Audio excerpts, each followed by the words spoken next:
ओम वंदे गौ मातरम। मित्रों, आवश्यकता आविष्कार की जननी होती है। मित्रों, ऐसे ही एक आविष्कार हुआ था तंदूरी रोटी का। जहां अरब के देशों में इसका आविष्कार हुआ था, वहां की ये आवश्यकता थी।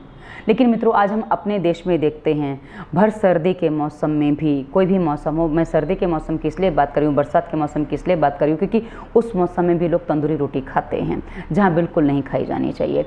मित्रों, हमारे होटल में खाना खाने जाना, कोई शादी ब्याह, कोई पार्टी हो, फंक्शन हो, या किसी की कहीं कुछ हो, तो ऐसी स्थिति में जहाँ तरी वाली सब्जियाँ, मसालेदार सब्जियाँ जैसे राजमा है, चना है, छोले है, पनीर की सब्जी हो, या कोई ऐसी सब्जी हो जिसमें भरपूर मसाले हों, और जो मांसाहारी जो व्यंजन बनाए जाते हैं, उनके साथ में तंदूरी रोटी का चलन बहुत ही सामान्य है। अभी जो तंदूरी रोटी है मित्रों, ये क्या है? ये हमारे देश में हमारे खाने से हमारे शरीर पे क्या कितना प्रभाव डालते हैं, क्योंकि इससे होने वाली समस्या को मैं आपको पहले ही गिनवा दूं ताकि आपको समझ में आए कि तंदूरी रोटी कहाँ क्यों नुकसान करती है, कितनी नुकसान करती है, और मैं आपको इसको सिद्ध करके भी दे दूंगी कि क्यों नुकसान करती है। और उसके बाद मैं आपको ये भी बताऊंगी, यदि आप तंदूरी रोटी खाना चाहते हैं, खाना चाह रहे हैं, तो आप उसके साथ क्या सावधानियां रखें ताकि आपको तंदूरी रोटी के नुकसान ना उठाने पड़े और आपको जो समस्याएं तंदूरी रोटी खाने सारी वो ना आए। मित्रों, सबसे पहले आपको बता दूं, तंदूरी रोटी खाने से जो समस्याएं आती हैं मित्रों, इसको खाने से सबसे बड़ी जो प्रॉब्लम आती है, कब्ज होती है, क्योंकि इसमें जो है इसमें कार्बोहाइड्रेट भरपूर होता है। 100 से 150 कैलोरी एक रोटी में होती है। लेकिन मित्रों, इसमें फाइबर बिना का कार्बोहाइड्रेट होता है, तो ये वजन बढ़ाने में तो बहुत अच्छा सहयोग करता है, लेकिन साथ में ये कब्ज भी करता है क्योंकि इसमें फाइबर नहीं होता है। तो ये फाइबर बिना की रोटी है, तो इसमें कब्ज के कारण बनते हैं। और मित्रों, कब्ज अपने आप में अकेला ऐसी स्थिति है जिसमें 100 रोग कम से कम पैदा हो जाते हैं। और 100 रोग क्या हैं? ये आपके शरीर में पित्त बढ़ा देता है, गर्मी बढ़ा देता है, गर्मी के बढ़ने से, शरीर में पित्त के बढ़ने से, ब्लड में पित्त के बढ़ने से ट्राइग्लिसराइड बढ़ जाता है, कभी कभी कोलेस्ट्रॉल की मात्रा बढ़ जाती है, और साथ ही जब पेट साफ नहीं है तो कब्ज की समस्या हो जाती है, और साथ में इससे यूरिक एसिड भी बढ़ता है, और साथ ही जोड़ों के दर्द भी हो जाते हैं, वात रोग भी बढ़ जाते हैं, किसी किसी को आईबीएस की समस्या भी हो जाती है। और मित्रों, इसके अलावा डायबिटीज़ की समस्या भी इससे होती है, क्योंकि इसका ग्लाइकोसेमिक जो इंडेक्स है वो बहुत ज़्यादा हाई होता है। तो ऐसी स्थिति में पचता नहीं है, इसमें जो शोषण होना चाहिए, अवशोषित होना चाहिए, नहीं हो पाता ठीक से। तो ऐसी स्थिति में बहुत सारी समस्या हमारे शरीर के लिए खड़ी कर देता है। तो मित्रों, आज इस वीडियो के निर्देशों के यदि आप ध्यान से सुनेंगे, समझेंगे, तो आपका तंदूरी रोटी खाने का शौक भी पूरा होगा, साथ में आप स्वस्थ भी अपने आप को बना पाएंगे। तो आशा है आप इस वीडियो के निर्देशों को ध्यान से सुनेंगे, समझेंगे, क्योंकि तंदूरी रोटी क्यों निर्माण होना शुरू हुआ था वो आपके लिए समझना आवश्यक है। वो समझ लेंगे तो आपके लिए आगे की जानकारी सरल हो जाएगी। अब मित्रों, आपको बता दूं, अरब के देश जहां धूल भरी आंधियां, जिसको रेतीली आंधियां भी कह सकते हैं, चलती थी, और वो कबीलाई लोग थे, मतलब कबीले में रहने वाले लोग थे। कबीले इधर से उधर हमेशा शिफ्ट होते रहते थे, तो उनके स्थायी घर नहीं होते थे। तो जो कबीले में लोग रहते थे उनका भोजन इकट्ठा बनता था, क्योंकि कबीला है, बड़ा है, ज़्यादा लोग हैं, तो इकट्ठा भोजन बनता था। तो ऐसी स्थिति में उनके लिए वो तंदूरी चीज़ें वो बनाते थे। अब इसमें एक चीज़ और बता दूँ मित्रों, कि इनके साथ जो जानवर रहते थे वो अधिकांश बकरियां, भेड़ और ऊंट रहते थे। और एक बात थी कि जो अरब देश हैं वहाँ पे एक वनस्पति उगती है, वनस्पति अधिक मात्रा में उगती है, जिसका नाम है शनाय। और शनाय मित्रों एक ऐसी वनस्पति है जो दस्त लगाती है, यानी कि जो दस्तावर, यानी कि दस्त लगाने वाली औषधि है। तो वहाँ के जो जानवर हैं, जो बकरी है, ऊँट है या भेड़ है, वो इन चीज़ों को खाते थे, वो शनाय की औषधि खाते थे। अब शनाय वाला दूध पीने से, क्योंकि जो औषधि खाएंगे वही उनको असर करेगी, और वही वो लोग खाते थे, तो मित्रों वो जो दूध है वो उनको दस्त लगा देता था। और दूसरी बात मित्रों, जलवायु गर्म है, पित्त की स्थिति है, गर्म वातावरण है, तो सब स्थिति में गर्मी जो बढ़ी हुई है, तो पाचन शक्ति बहुत ज़्यादा उनकी मजबूत होती थी, तो कोई भी चीज़ खाते थे जल्दी पच जाता था। यानी कि उनको दस्त की स्थिति है, ऊपर से गर्म जलवायु है, तो उसमें जल्दी लूज मोशन जैसी स्थिति बन जाती थी।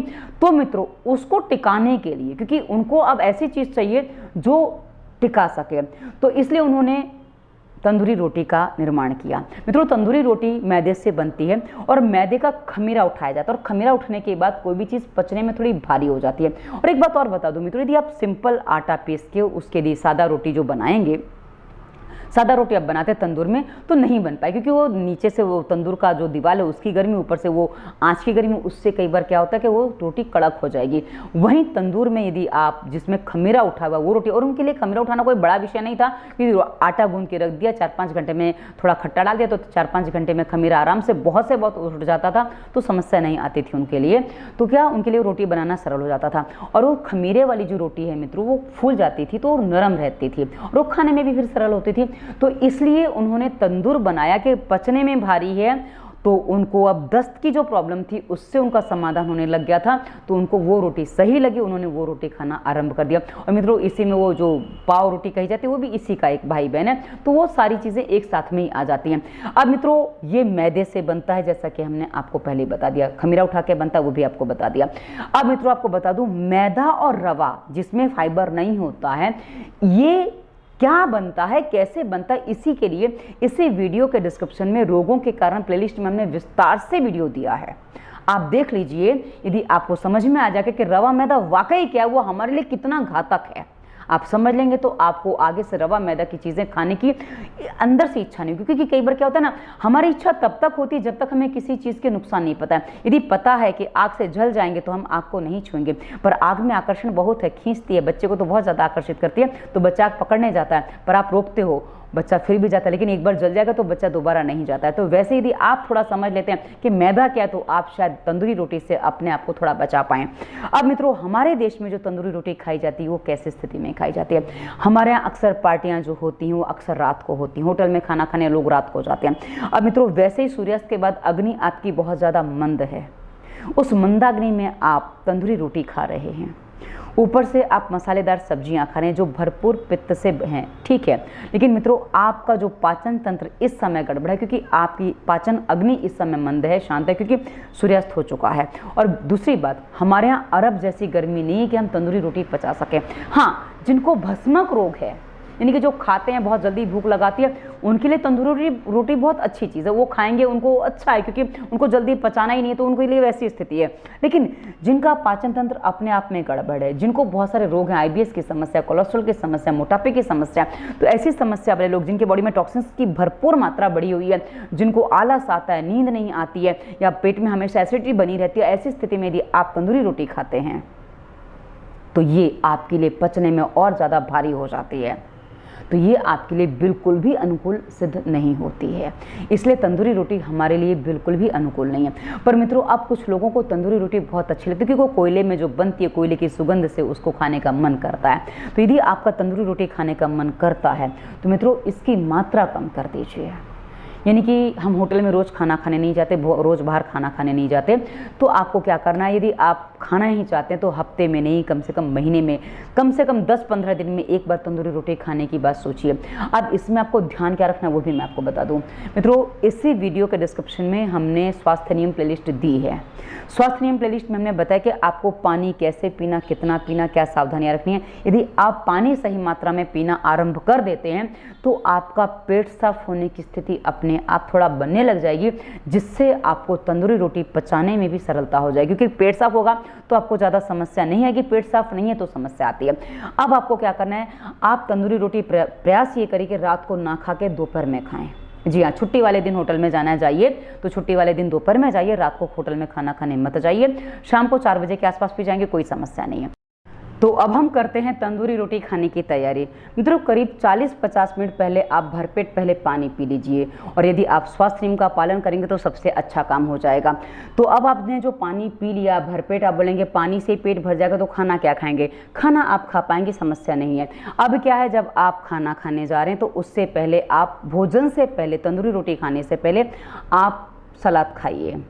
ये भोजन से जस्ट पहले होगा तो आपको ज़्यादा समस्या नहीं आएगी। तो आप सलाद खाइए। अब सलाद खाने के बाद आप जहाँ पहले 4 रोटी खाते थे, 3 रोटी खाते थे, उसके स्थान पर अब आप रोटी सिर्फ 1 खाएंगे, और उसके साथ आपकी सब्जी की मात्रा अधिक होगी, क्योंकि आप मात्र तंदूरी रोटी खाने जाएंगे अकेले बिना सब्जी के, तो आप ज़्यादा नहीं खा सकते, आप उसको ज़्यादा चबा ही नहीं पाएंगे। इसलिए आपको उस रोटी के साथ सब्जी की आवश्यकता अधिक है, ये आप भी जानते हो। तो उसके साथ आप सब्जी लीजिए, सब्जी की मात्रा ज़्यादा रखिए। अब आपको करना क्या है, आप एक बात ध्यान समझ लीजिए कि आपका जो स्वाद है जीभ को है पेट को नहीं है और ना ही गले को है। गले से नीचे उतरने के बाद उसका कोई स्वाद बिल्कुल भी नहीं है, ठीक है।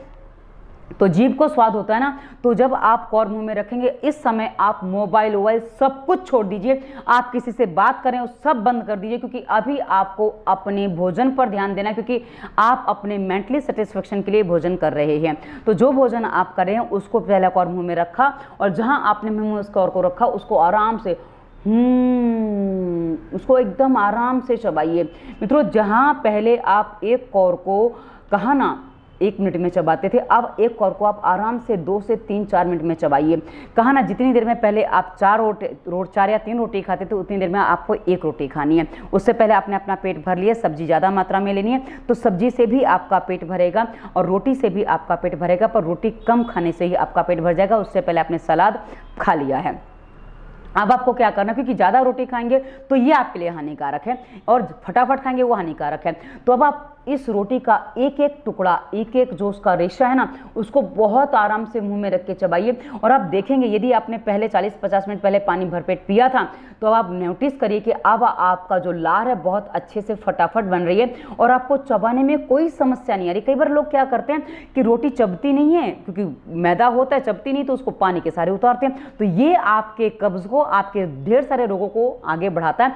पर यदि आप उसको अच्छे से लार के साथ चबाते हैं और उसके बाद उसको आराम से उतारते हैं तो आप देखिए जितनी देर में आप 4 रोटी खाते थे 1 रोटी खा रहे हैं, आपका पेट भरा हुआ है, आपका मन भी भरेगा, क्योंकि आप जितनी देर में भोजन करते हैं। और कई बार तो मैंने लोगों को देखा है कि पेट भर गया पर मन नहीं भरा, क्योंकि चबाया ही नहीं है, मुंह में वो रखा ही नहीं है। तो जब मुंह में रहेगा नहीं तो मन नहीं भरा है, तो ऐसी स्थिति में और पेट के ऊपर खा जाते हैं। तो ऐसी स्थिति में 4 की जगह 6 रोटी खा जाते हैं, तो और ज़्यादा हानिकारक हो जाती है। तो अब आप जो चबाएंगे, कहा ना आराम से चबाइए और धीरे धीरे उसको जब चबा के उतारेंगे आप देखिए आपका मन भी भरेगा प्लस पेट भी भरेगा, दोनों का काम अच्छे से होगा। तो ऐसी स्थिति में आपको ज़्यादा रोटी खाने की इच्छा नहीं होगी। उसके बाद आपको क्या करना है, जिस दिन आप तंदूरी रोटी खाते कम से कम उस दिन एक बात ध्यान रखिए कि रात को आप 1 गिलास दूध लीजिए, गर्मा गर्म दूध लीजिए, उसमें आपको डालना है 2 चम्मच घी आप डाल लीजिए। उसके बाद उसको फेंट लीजिए और इस दूध को फेंट कर आप रात को पी के सो जाइए। ये आपका पेट साफ होने में आपकी सहायता देगा।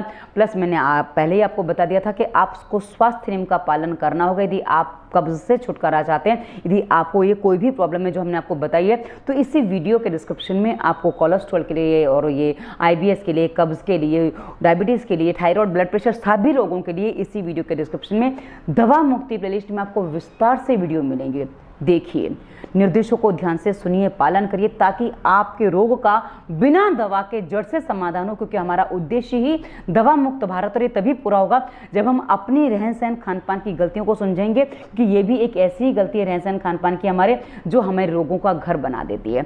तो आशा है आपको समस्या समझ में आ गई होगी, समाधान भी समझ में आ रहा होगा कि कैसे करना है। मित्रों, सरल है सब कुछ, बस हम अपने कुछ लालच में, कुछ लोभ में उसको कठिन बना लेते हैं। हम जहाँ पार्टी वगैरह में जा रहे हैं तो वहाँ और भी चीज़ें, तंदूरी रोटी के अलावा पहले आप उससे पेट भर लीजिए, उसके बाद तंदूरी रोटी खाइए ताकि आपको अधिक सेवन ना करनी पड़े, अधिक रोटी ना खानी पड़े।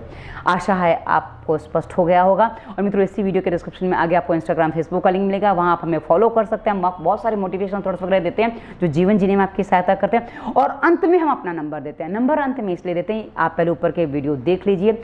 दवा मुक्ति वायरस के प्रभाव प्लेलिस्ट में विस्तार से रोगों पर वीडियो है, अपने रोगानुसार वीडियो चुनिए, पालन करिए ताकि रोग का जड़ से समाधान हो सके। और अब आपको लगता है कि हमसे बात करके कुछ अलग से समाधान, कुछ जल्दी समाधान मिल सकता है या कुछ कंफ्यूजन आपकी दूर हो सकते हैं, तो आप हमसे कंसल्टेंसी कर सकते हैं। कंसल्टेंसी की फीस होती है। तो ये वीडियो कैसा लगा उसे बताइएगा। धन्यवाद। वंदे मातरम।